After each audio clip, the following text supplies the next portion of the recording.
செய்தியாக பார்த்துக் கொண்டிருக்கிறோம். T20 உலகக்கோப்பையானது நடைபெற இருக்கிற நிலையில் தற்போது இந்திய அணியை BCCI அறிவித்துள்ளது. அதில் யார் யார் இடம்பெறுவார்கள் என்பது குறித்து BCCI தற்போது அறிவிப்பு வெளியிட்டு வருகிறது. அதனை அண்மை செய்தியாக பார்த்துக் கொண்டிருக்கிறோம். T20 உலகக்கோப்பை தொடருக்கான இந்திய அணியை BCCI அறிவித்து வருகிறது. அதனை அண்மை செய்தியாக பார்த்துக் கொண்டிருக்கிறோம்.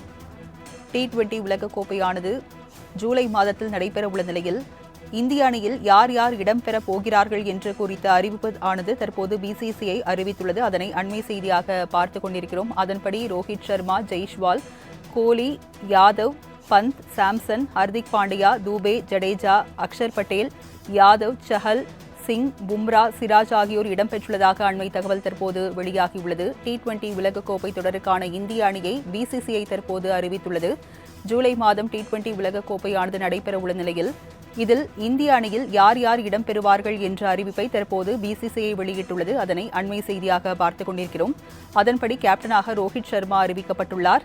அவரைத் தொடர்ந்து ஜெய்ஸ்வால், விராட் கோலி, சூரிய யாதவ், ரிஷப் பந்த், சாம்சன், ஹர்திக் பாண்டியா, தூபே ஆகியோர் இடம்பெற்றுள்ளனர்.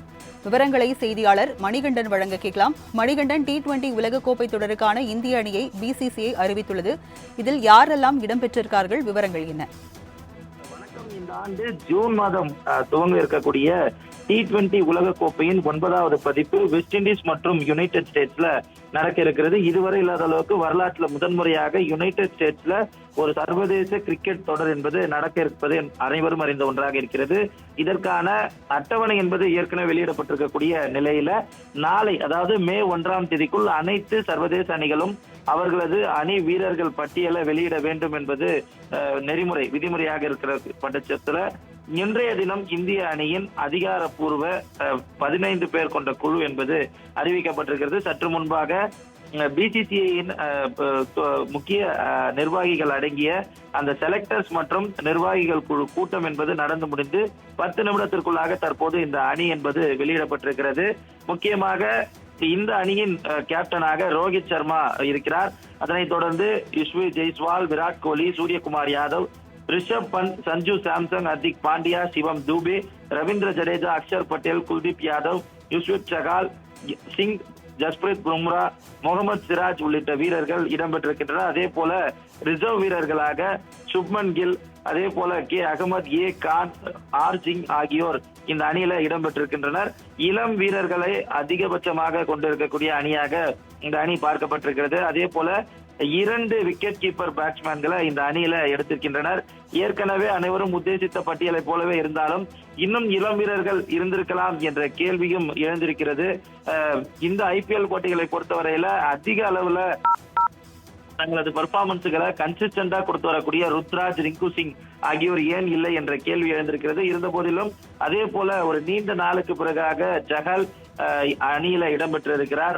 அதே போல அதிரடியான ஆட்டத்தை வெளியிட்டு வரும் சிவம் தூபே IPL போட்டிகள்ல சென்னை அணிக்காக விளையாடி அதிக ரன்களை குறைந்த பந்துகள்ல எடுத்து ஒரு நல்ல ஸ்ட்ரைக் ரேட்டை மெயின்டைன் செய்து வரக்கூடிய மிடில் ஆர்டர் பேட்ஸ்மேனாக ஒரு பவர் ஹிட்டராக இருக்கக்கூடிய சிவம் தூபே அணியில சேர்க்கப்பட்டிருக்கிறார். சஞ்சு சாம்சன் மிகப்பெரிய இடைவெளிக்கு பிறகாக, அதுவும் சர்வதேச T20 உலகக்கோப்பை போட்டி இந்த அணியில இடம்பெற்றிருக்கிறார். ரிஷப் பந்தும் சஞ்சு சாம்சனும் யார் அணியில் இடம்பெறுவார் என்ற ஒரு சிறிய குழப்பம் இருந்தாலும் 2 பேருமே அந்த 15 பேர் கொண்ட பட்டியல்ல இடம்பெற்றிருக்கின்றனர். அதே போல இளம் வீரர்களுக்காக அணியில கேப்டனாக இருக்கக்கூடிய ரோஹித் சர்மாவும் சரி, அதே போல விராட் கோலியாக இருந்தாலும் சரி, ரவீந்திர ஜடேஜா உள்ளிட்ட மூத்த வீரர்கள் பொருந்திய ஒரு அணியாகவே இருக்கிறது.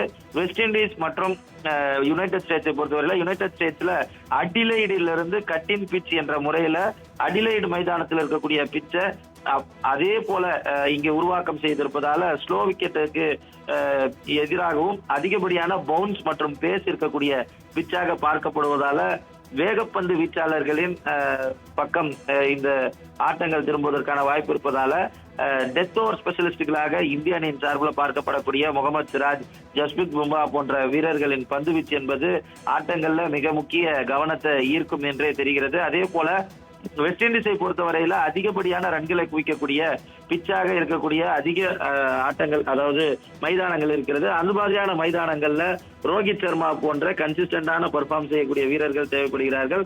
அதே போல இளம் வீரர்களாக இருக்கக்கூடிய யுஸ்வீத் ஜெய்ஸ்வாலாக இருந்தாலும் சரி, அதே போல சூரியகுமார் யாதவாக இருந்தாலும் சரி, அவர்களின் ஆட்டமும் இந்த மைதானங்கள்ல தேவையான ஒரு விஷயமாக இருப்பதால் அவர்கள் அணியில இடம்பெற்றிருக்கின்றனர். சுழற்பந்தை பொறுத்தவரையில ஜடேஜா, பட்டேல், குல்தீப் யாதவ், சஹால் என ஒரு ஒட்டுமொத்தமாக இந்தியாவில அதிகப்படியான சுழல் பந்து விக்கெட்டுகளை வீழ்த்திருக்கக்கூடிய பந்து வீச்சாளர்கள் தேர்வு செய்யப்பட்டிருக்கின்றனர். ஓபனிங் தொடங்கி மிடில் ஆர்டர், பவுலிங், பினிஷிங் என அனைத்து பரிமாணங்களிலுமே ஒரு முக்கியமான வீரர்களை, அதிசிறந்த வீரர்களை இந்திய அணி தேர்வு செய்யப்பட்டிருக்கிறது. இருந்த போதிலும் இணையதளவாசிகளின் கேள்வியாக ரிங்கு சிங் மற்றும் ருத்ராஜ் கேக்வாட் ஆகியோர் ஏன் இடம்பெறவில்லை என்றும், அதே போல தொடர்ந்து இந்த ஐபிஎல் போட்டிகள்ல முதல்ல இருந்தே தனது வேகப்பந்து வீச்சால அதிக திறமையால அதிக விக்கெட்டுகளை வீழ்த்தி வரக்கூடிய தமிழகத்தை சேர்ந்த நடராஜன் இடம்பெறாதது ஏன் என்றும் கேள்விகள் வைக்கப்பட்டு வருகிறது. நாளைய தினம் இதற்கான கெடு முடிவடைய இருக்கக்கூடிய சூழ்நிலையில இன்றைய தினம் இந்த ஆண்டு 2020 உலக கோப்பையை சந்திக்க இருக்கக்கூடிய அணி இந்திய அணி அதிகாரப்பூர்வமாக அறிவிக்கப்பட்டிருக்கிறது.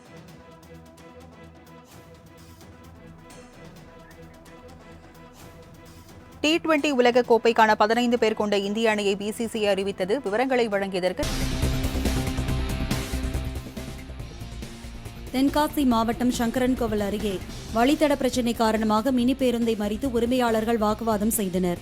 மீன் துள்ளி, இலந்தைக்குளம், நவநீத கிருஷ்ணாபுரம் வழியாக சங்கரன்கோவில் வரை நாள்தோறும் இயக்கப்படும் மினி பேருந்து உரிமையாளர் அவ்வழியாக சென்ற மற்றொரு மினி பேருந்தை நிறுத்தி வாக்குவாதம் செய்தனர்.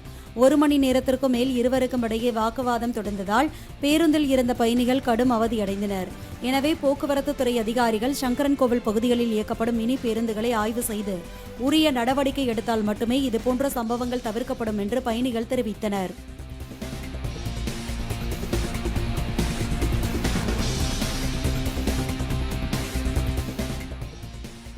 திருவண்ணாமலை